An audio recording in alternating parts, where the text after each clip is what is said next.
Ang Bench Body of Work fashion show ay talagang isang gabing hindi mo malilimutan. The country's superstars flex their toned buds and chic fashion statements as they walk the runway. What's up mga ka-showbiz natics? Nandito na naman tayo sa bago nating video. Kung bago ka sa channel na ito, ay pakiclick naman ng subscribe button at notification bell para ma-update sa mga bago naming video.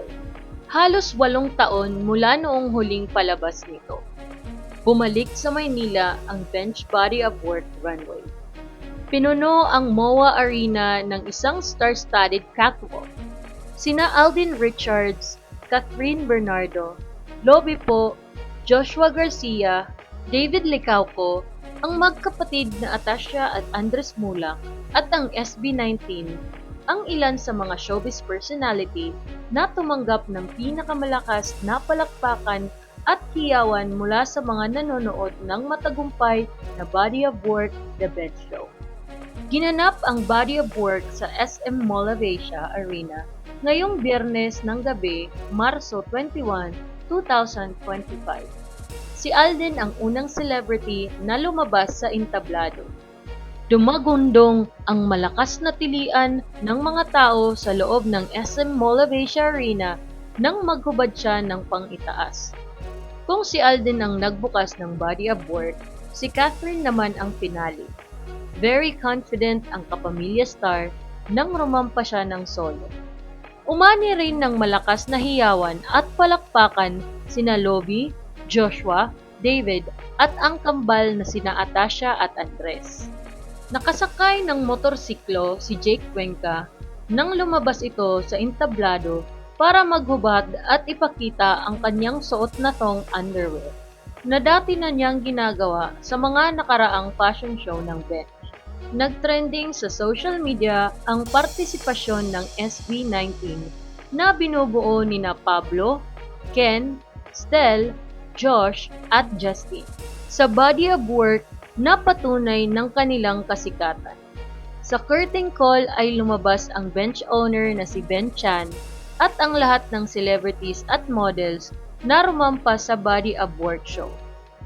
Nagulat naman ang karamihan nang lumabas din ang couples na sina Richard Gomez at Lucy Torres Gomez at sina Dingdong Dantes at Marian Rivera Dantes para batiin si Ben Chan. Ang dami pang mga agaw eksena na pwedeng pag-usapan sa Body of Work, The Bench Show. Hindi rin kasi nagpahuli ang mga hot mamas na sina Ina Raimundo, Sunshine Cruz, Priscilla Mireles, Max Collins at Zinab Haraki.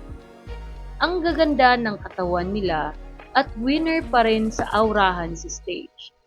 Nakakasilaw ang kinis ng balat ni Sunshine na talagang pinaghandaan ang pagrampa niya. Tinitiyak lang ng aktres na nami-maintain niya ang ganda ng katawan at pagiging healthy. Workout 3 to 4 times a week consistently for a year na din and I choose to continue na. At 47, kailangan consistent na sa exercise for longer and happy life. Bongga rin ang aurahan ni Ina Raimundo na isa sa mga tinitilian noong gabing yun. Talagang consistent daw ang exercise ni Ina at maingat ito sa kinakain niya. Very proud daw ang husband ni Ina na si Brian Portornac na first time na panood ang asawa niyang rumampa ng naka-underwear. Gusto raw sanang manood ng maganda ring anak nilang si Micaela Jade pero 16 years old pa lang ito at hindi allowed ang minor sa naturang fashion show. Si Priscilla Mireles naman ay parang bumalik sa beauty pageant days niya. Napaka-fit, napaka-Latina. Talaga namang dedicated siya para maging fit kaya nitong nakaraang 5 months, 40 pounds din ang nabawas sa kanyang timbang. Imagine, 2 to 3 hours 7 days a week ang kanyang fitness routine. Ang ganda tingnan ng mother-daughter tandem nina Sunshine Cruz at Angelina Cruz na kasabay sa pagrampa. Bongga rin sina Max Collins at Zinab Haraki na parihong mommies. May mga kani-kaniyang sizzling moment sina Lobby Po, Janine Gutierrez at Michelle D na umawit ng single nilang Reyna. Sino sa tingin mo ang nag-stand out sa fashion show ng Bench Body of Work? Comment down below. At kung bago ka sa channel na ito, huwag kalimutang mag-click ng subscribe button at notification bell para ma-update sa mga bago naming uploads. Salamat sa panonood. Bye-bye!